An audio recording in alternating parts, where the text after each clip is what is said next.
Thank you very much for joining us. Thank you. Now for a strange, dark side of our national life that most of us never see, and it's not the Parliament channel. Urban exploring is the strictly unlicensed pursuit of going into places where you're not really meant to be, sewers, derelict buildings, or to the top of skyscrapers without taking the lift. Are these intrepid types making a stand against property lying idle and our creeping surveillance culture, or are they just troublemakers going where they're not wanted? One for Stephen Smith, who's made a habit of working completely in the dark. Don't try this at home. How you feeling, Brad? Oh, I'm loving this. It doesn't get any better. Any plans for the weekend? Or are you just hanging out?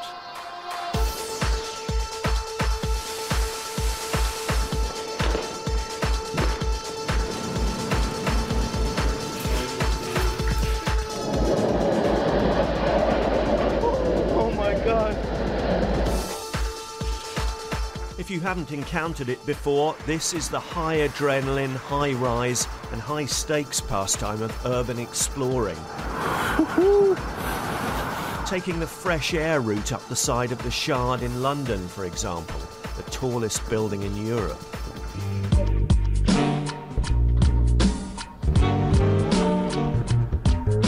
Newsnight went out for a night on the town in London with Bradley Garrett, academic at Oxford University by day, urban explorer by night. Bradley, we see the square mile lit up behind us.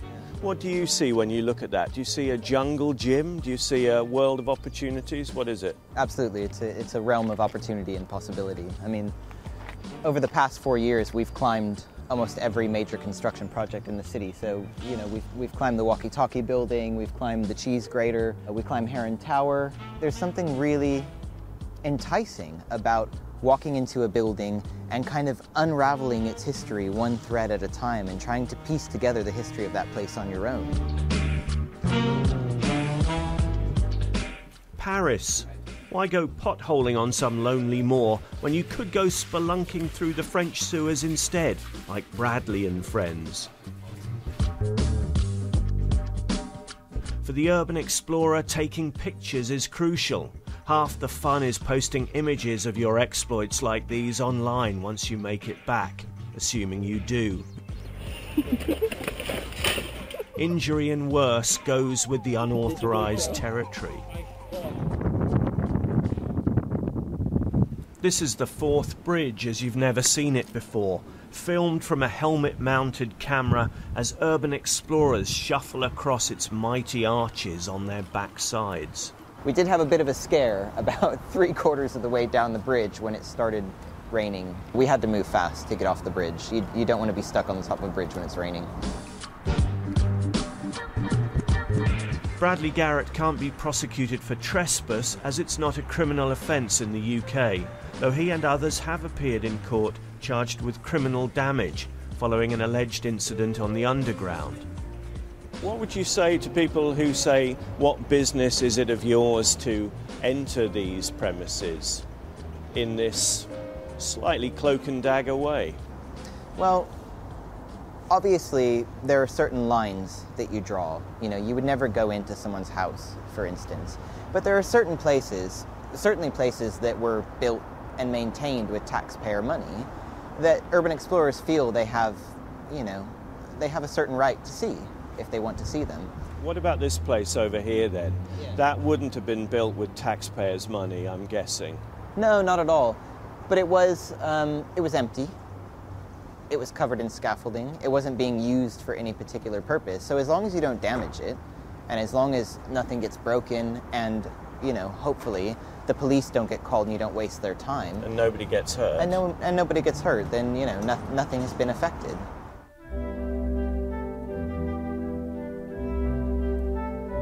Emerging from the high grass in a corner of Regent's Park, it's Sir Simon Jenkins, chairman of the National Trust and fully paid-up member of the Great and the Good.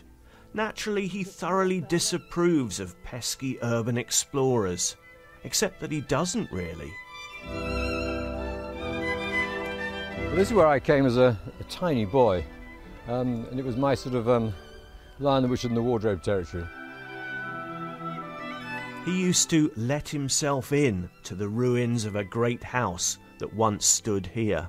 When I did my urban exploring in my youth, we could go around dozens of warehouses, old churches, houses in Spitalfields, wonderful old sea captains' houses down in Deptford, the London docks.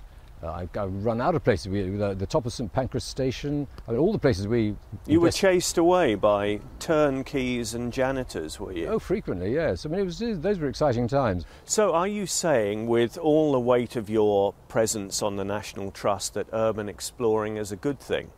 Well, I'm not in favour of trespassing, but there's no doubt that there are circumstances in which simply drawing attention to empty property, and empty property is wrong, can deliver goods. It simply draws attention to it. It says to the people who own it, look, this is wrong, you're losing money, we have got uses for these buildings, come on now, let's discuss it.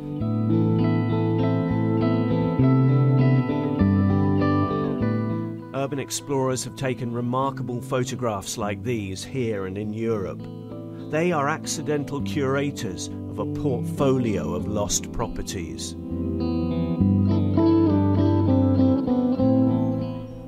Those pictures were taken by these British urban explorers. There's an element of maybe urban archaeology.